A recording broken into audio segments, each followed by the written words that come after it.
आभासी दुनिया के मेरे दोस्तों, रतन लाल बोल रहा हूँ। काम की बात लाल की क्लास में आपका स्वागत है और पेश है अंबेडकर नामा। वॉल्यूम 38 समापन की ओर है। कुछ एपिसोड्स उससे बाकी है। उसके बाद कुछ नए टॉपिक्स की ओर चलूँगा।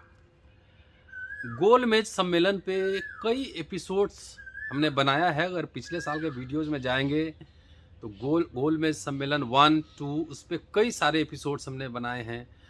फर्स्ट गोलमेज सम्मेलन में गांधी नहीं गए थे, उसमें कोई फैसला नहीं हो पाया था। सेकंड गोलमेज सम्मेलन में गांधी गए थे, बहुत तकरार, वाद विवाद, तमाम कुछ हुआ था। हिंदूवादी जो नेता थे वहाँ पर अस्पृश्यों के अलग निर्वाचन क्षेत्र की मांग का, उनको एक अलग एंटिटी पहचान के रूप में स्वीकार करने का विरोध कर रहे थे। लेकिन डॉक्टर अंबेडकर को सेकंड गोलमेज सम्मेलन में सफलता मिली और मुस्लिम समुदाय के लोगों ने उनका समर्थन किया। सेकंड गोलमेज सम्मेलन के बाद 1932 में जब डॉक्टर अंबेडकर लौटे, उनके साथ मुस्लिम नेता शौकत अली भी मौजूद थे। अस्पृश्यों और मुस्लिमों की एक साझा कार्यक्रम हुआ जिसमें शौकत अली और डॉक्टर अंबेडकर का भव्य स्वागत किया गया। और इस लिहाज से यह संयुक्त कार्यक्रम ऐतिहासिक है और अभूतपूर्व है।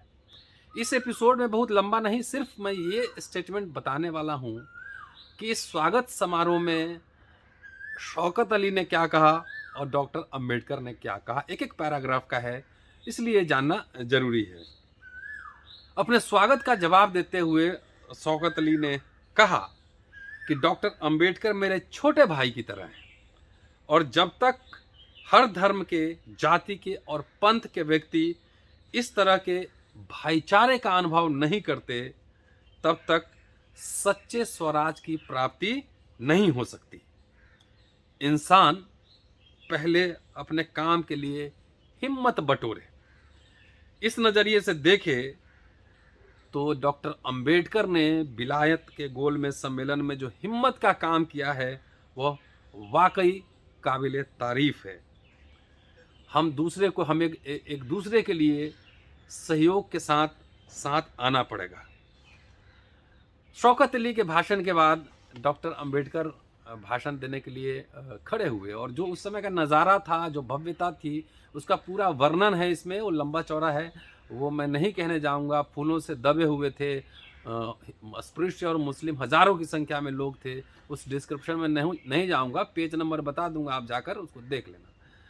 डॉक्टर अंबेडकर ने कहा कि आज यहाँ इकट्ठा हुआ जमावड़ा एक तरह से अद्भुत है। आज तक स्वागत के हिंदुओं के और मुसलमानों के लिए अलग अलग कार्यक्रम हुआ करते थे, अलग अलग कार्यक्रम होते थे। इससे समाज में भिन्नता उत्पन्न होने की संभावना हुआ करती थी।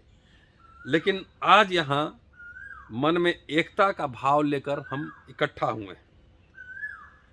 कह रहे हैं कि गोलमेज परिषद के बारे में यहाँ मुझे नहीं कहना है, यह तय है। लेकिन एक बात मैं जरूर कहना चाहूँगा, वहाँ मुसलमान प्रतिनिधियों ने बेहद अपनेपन की भावना से मेरी मदद की है। गोलमेज सम्मेलन में मुस्लिम प्रतिनिधियों ने अपनेपन की भावना से मदद की है। उनकी मदद न मिलती तो शायद सभी प्रतिनिधियों से संघर्ष करना मेरे लिए, सभी हिंदू प्रतिनिधियों से संघर्ष करना मेरे लिए शायद संभव नहीं हो पाता। गोलमेज परिषद के अन्य हिंदू प्रतिनिधियों में अस्पृश्यों के बारे में स्पष्ट रूप से कहने की हिम्मत नहीं थी, लेकिन मुस्लिम उम्मीदवारों ने, प्रतिनिधियों ने स्पष्टता दिखाई, स्पष्टता के साथ अपनी बातें रखी। उनके द्वारा दिए गए सहयोग के लिए मुझे उनके प्रति हमेशा आदर भाव ही रखना पड़ेगा। भारत की एकता के लिए हम सबको संगठन के बल पर अपने कार्यक्रम की रूपरेखा बनानी पड़ेगी। तो इसमें बहुत लंबी चौड़ी बातें हैं, लेकिन मुस्लिम के बारे में डॉक्टर अंबेडकर ने क्या कहा, शौकत अली ने क्या कहा, शौकत अली ने समर्थन किया था।